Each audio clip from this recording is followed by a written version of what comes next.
Hey, Sixty Mark.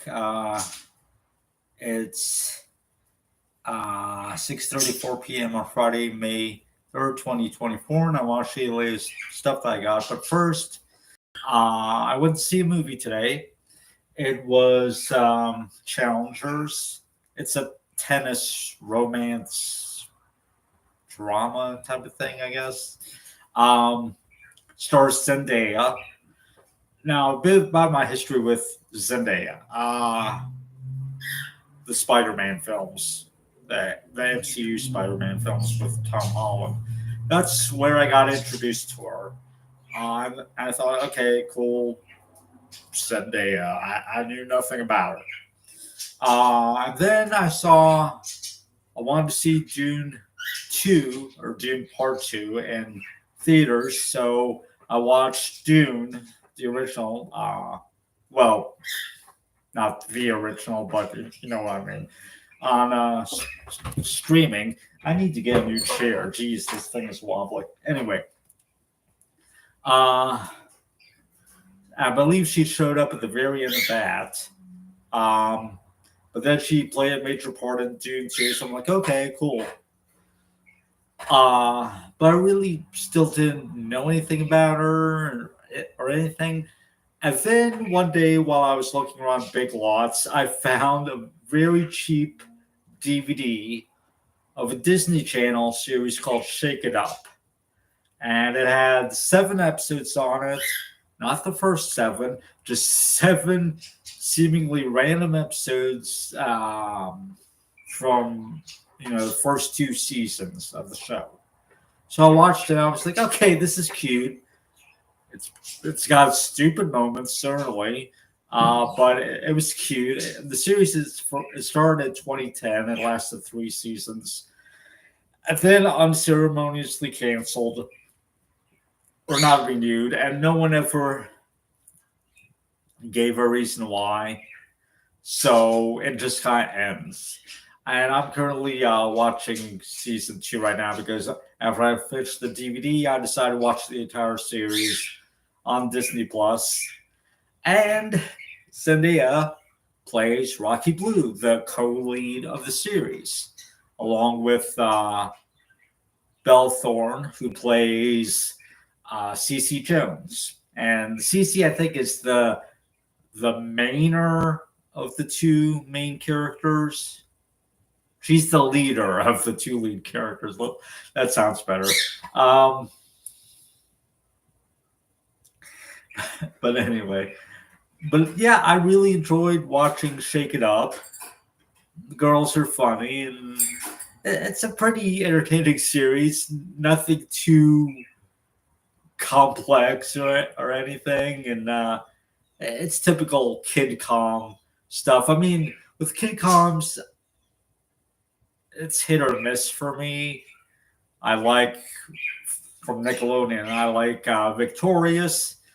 I don't like iCarly. I think it's pretty dumb. Not that Victorious is great or anything, but I watched Victorious, or at least I haven't finished it yet. But I started watching Victorious. I'm like, okay.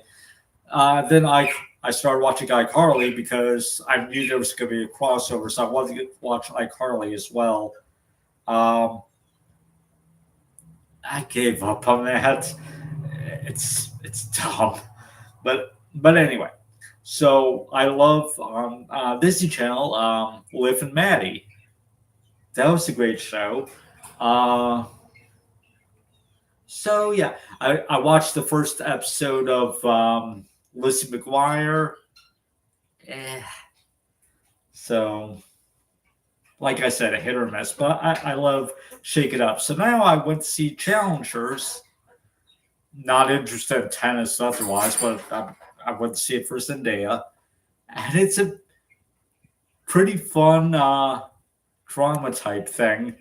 Um, this she plays the a former tennis player turned trainer because she had a career-ending injury to her knee, I guess. Uh, she got injured, but then it showed her trying to work through her injury and get back up to shape and I guess from they show like one failure on screen where she falls down during her training, and I guess that's meant to indicate her career was over, even though they don't really say anything. By the way, this movie switches from present day 2019 to flashbacks in the past, spanning from like, I don't know, 2006 to 2011, think. I think. Um, she got involved with two guys back in the day. These two guys are into each other, kind of, but they were also into her. Um, I don't think they ever really did much because she showed up at their hotel room. They did like a three-way makeout session, and then she just left to go to bed. um, she eventually married one of them, but then he doesn't do all that great. So she tried to find something fairly easy for him to do. He did well there, but also that other guy was also competing in the same tournament and ends up with those two guys facing off against each other. Anyway, there's drama, there's nudity, and there's language. So it's rated R. It's funny to hear Rocky dropping F bombs, but you don't see any nudity regarding her other than, you see her butt cheeks while she's wearing underwear, and you see like her nipples through her bra, and that's it basically. With the guys, there's like locker room and sauna scenes where this is completely unnecessary. You see their butts and you see their peepees, and it's like, okay, this really wasn't needed. It's not even sexual. It's just, here it is. But anyway, it was a fun movie. I didn't really like how it ended because it was kind of confusing as to who like won. It was weird. And at the end, Zendaya's character seemed, well, she yelled, "Oh, come on!" And then she grinned, and it's like, was she happy with the outcome, whatever the outcome was? Because I was confused as to who won, or I don't know. I might consult Wikipedia. Maybe it'll clarify the ending for me. And then it just abruptly goes to credits. The credits are actually fairly short, surprisingly short for a modern Hollywood feature film. Not that I mind. I think Google says it's like 2 hours and 14 minutes. It was actually like 2 hours and 10 minutes because it started at 12:02. That's with an 11:40 start time. The trailers didn't even start until after 11:40, but the movie started at 12:02, and I got out of the theater at 2:12. So it was like 2 hours and 10 minutes. It was an enjoyable film. It's nice to see Zendaya. Didn't really care about the two guys, but anyway. So that's that. And I was considering staying and buying a ticket for The Fall Guy because I want to see The Fall Guy. And the timing worked out that it would start like at like 2:20, or the trailers supposedly would start at 2:20. It's like 2 hours and 5 minutes long for the film. So I considered it. But I decided not to. It would have saved me another trip to and from the theater, but I decided to skip it and wait for another day to see it.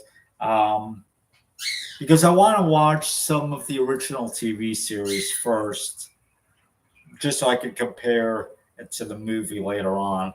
Um, but yeah, anyway. So now let me show you what I got.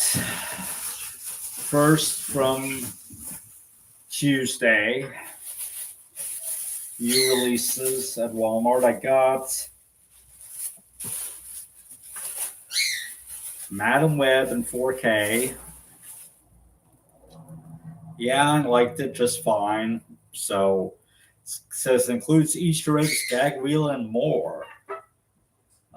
Let's see, Blu-ray exclusives, gag reel, Easter eggs, Oracle of the Page, Fight Like a Spider, and deleted scene. One deleted scene, okay.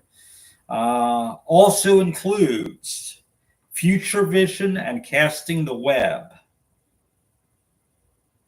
I'm not sure why that's set off to the side. Is it not a Blu-ray exclusive? Those two things? It just says also includes. Is it on the 4K disc? I don't know. They got one positive quote. According to Dave Morales of Fox TV Houston, a visually stunning thrill ride. Now, as I said, I enjoyed it just fine. Anyway. And Mean Girls on Blu-ray. Mean Girls 2024. I saw it in the theater. It was cute. Yeah. So let's see what kind of special features that we got. A New Age of Mean Girl.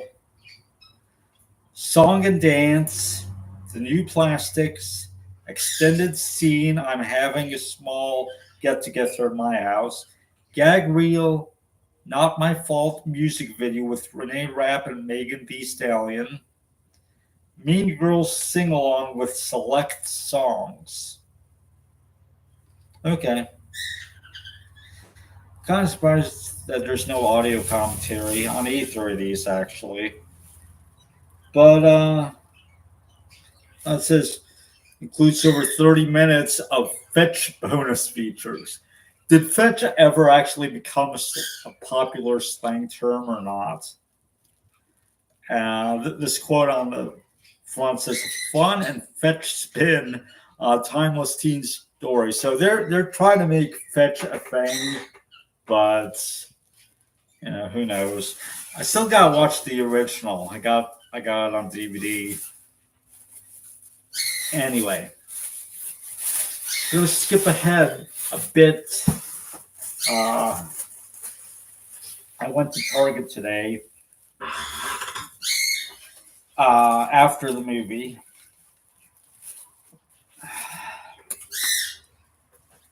Because Dua Lipa's new album came out, Radical Optimism.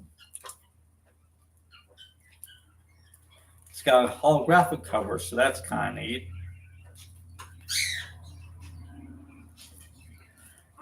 Now, here's the thing. I don't know if it's explicit or not, because there are 2 explicit tracks when you look at it on Amazon Music. And I listen to them on my phone in the store. But this does not have an explicit content notice on it. So I'm kind of concerned. There were like 4 other copies of the album, and they didn't have explicit content notices either. But you see, here I found this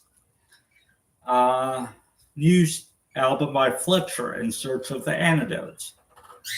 This is a Target exclusive. It's just got alternate artwork and plus art card and poster.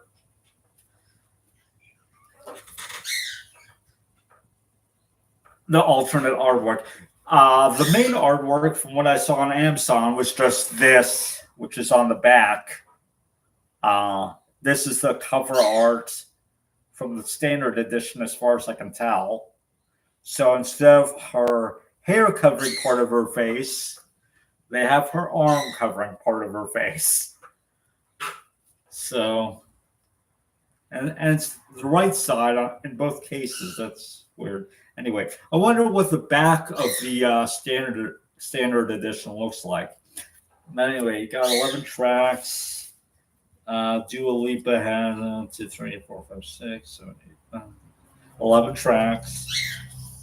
Um, this this actually have a parental advisory. And you know what? 8 of the 11 tracks are rated explicit. They have an explicit notice next to them on Amazon Music. So apparently she curses quite a bit. And these aren't even the same size, technically. Dua's, or no, Fletcher's album is a bit wider than Dua's. That's interesting. I guess there's no standard size for DVD packaging anymore, and I guess a lot of people aren't doing jewel cases anymore either. Cuts costs, I guess. But anyway, so that's that.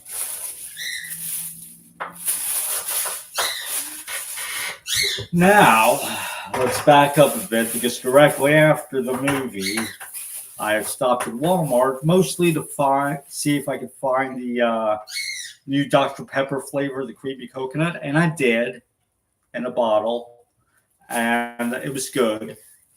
I enjoyed it.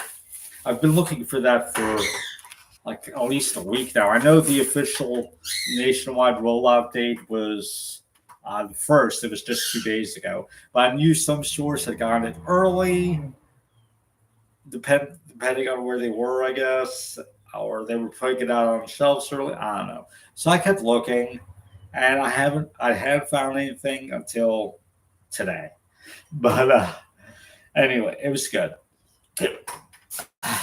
Still got some burpees.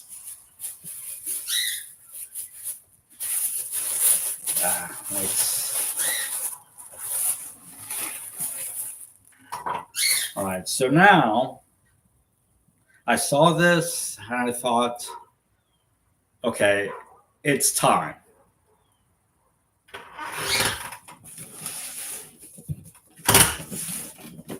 I got a PS5. And yes, it's the disc edition. So, yeah. I never got a PS4. My latest console, technically, that I got was the Switch back in 2020, I think probably in July. I was going to get it in March of 2020, but then the pandemic hits and they ran out of stock and they couldn't restock it because I guess of the chip shortage or whatever. But I finally got the Switch. I never got the PS4, so my latest PlayStation console before this was the PS3, which I got in 2011. Was it May or June? I think it was May of 2011. And so nearly 13 years ago. So I'm looking forward to hooking this up. I'm going to deal with this later on tonight after I close the door between this side of the house and the other side of the house so my cats won't interrupt or anything like that. I've got to move some stuff around. I'll probably move my PS3 to my bedroom and hook it up to the TV there. I gave away my TV that I got back in, I believe, August of 2011. Shortly, I got after the Switch, I believe, because the Switch was originally in the living room, and then once I got my TV, I moved it to my bedroom. But then eventually, I decided to move it back to the living room and play it on the 4K TV. So, but yeah, I'll probably move the PS3 and hook it up to what used to be my mom's TV because I gave away my TV back in December, I think. I just dropped it off at a thrift store. My mom's TV is a few years older, but it's fairly similar. Um, and it's like 32 inches, 720p, But I could just hook the PS3 up in my bedroom if I feel like playing PlayStation 3 games. I still have my games, so yeah. Uh, Now, what did I get for this? Just one game to start off with. I didn't want to splurge. Or this is a splurge enough. But I got Gotham Knights because it was $10. uh, so yeah, I look forward to playing this. Step into the night with a K. Let's see what this is about. Batman is dead. Oh no. A new expansive criminal underworld has swept the streets of Gotham City, like there wasn't one before. It is now up to the Batman family, Batgirl, Nightwing, Red Hood, and Robin to protect Gotham, bring hope to its citizens, discipline to its cops, and fear to its criminals. Your legacy begins now. Play solo or co-op, open world action RPG. A deep cinematic campaign. It says it includes a PSN PlayStation Network voucher code for Gotham Knights Bat Cycle. Okay, so a vehicle that you can drive. Account for PlayStation Network and internet connection required to redeem. Code expires 10/25/32. 10/25/2032. Oh, I better get right on that. It requires 50 gigabytes minimum to play. Oh, looks like this is kind of open a bit already, technically. But anyway.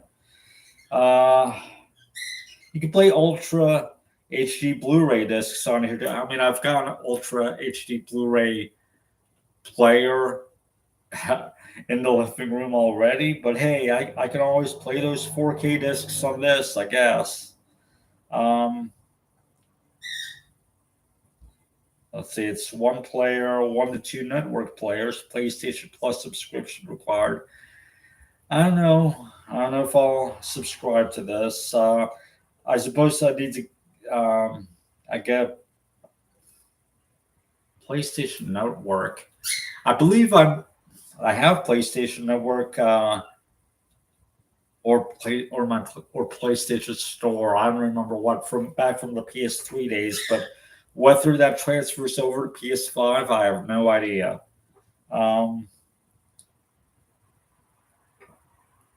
But yeah, let's see. Rated T for teen, violence, blood, language, use of alcohol and tobacco, and it's got in-game purchases. No, thank you.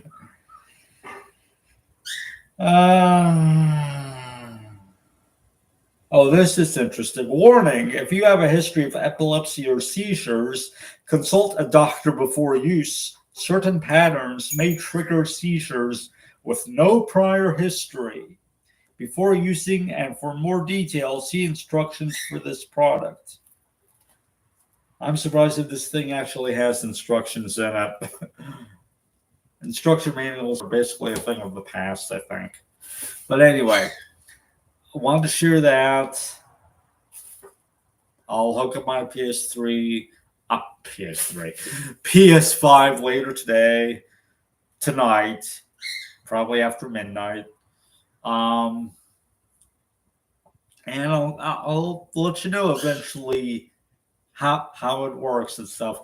I can't stand it upright, I don't think, so I'll probably have to set it on its side because there's no way to stand it upright by the TV. The cats would knock it over for one thing. But anyway, so that's it. And it's 6:59 p.m. and thanks for watching.